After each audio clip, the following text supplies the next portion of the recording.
I think from my understanding, from what the senators came up with, was to look at what the Talon marks, the standards of the Talon marks, and overall, I guess, come up with something that both students, student government and Talon marks can work, better, what ways we can improve, I guess, communications between Talon marks and students, our student government, and what ways we can definitely, as a student government, have more of a, of an active role, I guess, with Talon marks, and same way, how can we better, open the lines of communication. I know this has been an issue before with Talon marks and student government, and as a student government, we want to take that active role ourselves. Not just saying the paper, we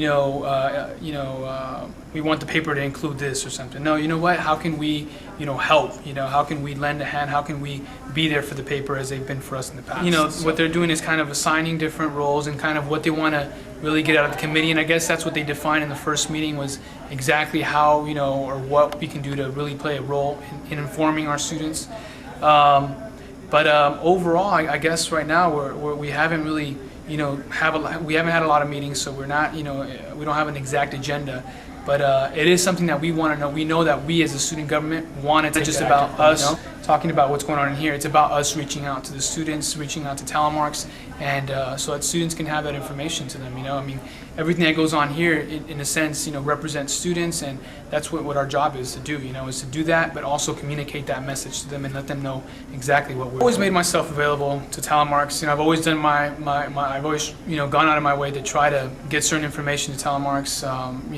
Whenever reports come up, sometimes I end up giving even my own report to the reporters who ask for them as a person. So I think what we're trying to get forth, or trying to get across, across our student government and our students, is that really it has to do with the active role that one plays, in student government.